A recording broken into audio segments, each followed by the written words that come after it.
Halo Sobat Kang Bangun, bagaimana kabar kalian semua?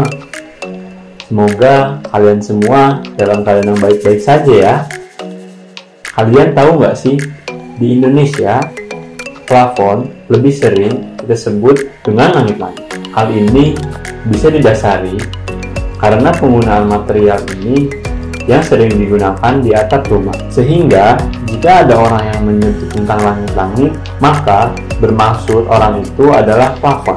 Bahkan di zaman sekarang, material ini merupakan elemen yang tidak bisa dipisahkan dari interior sebuah ruangan. Karena fungsi benda yang satu ini terbilang cukup penting, supaya membuat rumah terlihat lebih indah dan rapi. Seperti yang sobat sudah ketahui bahwa material ini banyak sekali jenisnya, dan setiap jenisnya berbeda bahan material yang digunakan, sehingga fungsinya pun tidak terpacu sebagai atap bangunan saja, bahkan lebih banyak dari itu. Perbedaan bahan material yang digunakan juga berpengaruh terhadap fungsinya loh sobat, sehingga tidak semua material ini mempunyai fungsi yang sama. Nah, lalu apa sih fungsi plafon sebenarnya? Untuk fungsi yang pertama, sebagai atap ruangan atau pembatas atap rumah supaya terlihat rapi. Yang kedua, sebagai desain interior tambahan dalam rumah karena bentuknya yang bisa kita sesuaikan dengan dekorasi rumah. Yang ketiga, sebagai pereda cuaca panas yang dihasilkan oleh genteng. Yang keempat, meminimalisir suara hujan yang jatuh ke genteng sehingga tidak terlalu berisik. Untuk yang kelima, sebagai alat menutup barang yang disimpan di atap rumah seperti kabel, saluran listrik, dan lain-lain, sehingga akan terlihat rapi. Yang terakhir, yang keenam, sebagai penghalang debu yang turun dari atap.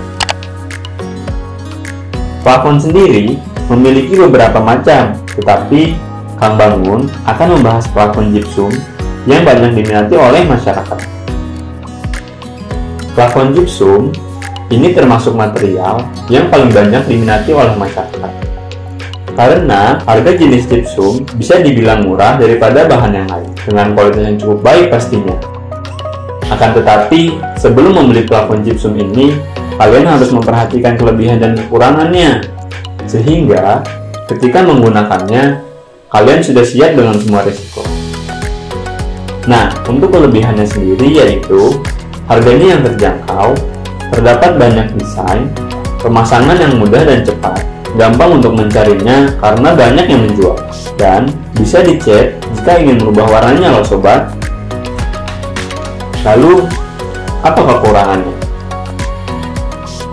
Untuk kekurangannya sendiri yaitu mudah laku, cepat rusak jika kena air, dan tidak tahan untuk jangka panjang, sehingga harus diganti dalam jangka waktu tertentu. Nah, jadi itulah kelebihan dan kekurangannya. Selain dari itu, kalian juga harus tahu nih, fungsi dari plafon gypsum itu apa. Yang pertama, membuat atap rumah menjadi lebih rapi. Rumah yang tidak dipasang interior plafon gypsum biasanya cenderung tidak rapi di atapnya. Hal ini disebabkan karena atap rumah mereka yang masih berupa kayu atau coran semen. Yang kedua, membuat tampilan rumah menjadi elegan. Plafon gypsum ini banyak sekali jenisnya. Hal inilah yang membuat pengguna plafon gypsum bisa meningkatkan keindahan di dalam rumah. Kalian bisa menyesuaikan plafon gypsum yang ingin digunakan sesuai dengan desain rumah, sehingga hasilnya akan lebih memuaskan. Untuk yang ketiga, meningkatkan nilai estetika rumah. Rumah yang menggunakan plafon gypsum akan terlihat lebih rapi dan juga elegan.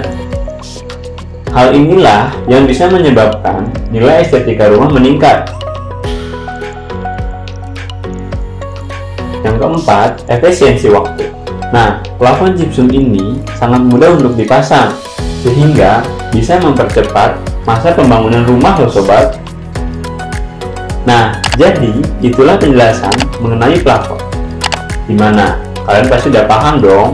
Buat penonton, makasih ya udah nontonin Kang Bangun sampai sekarang.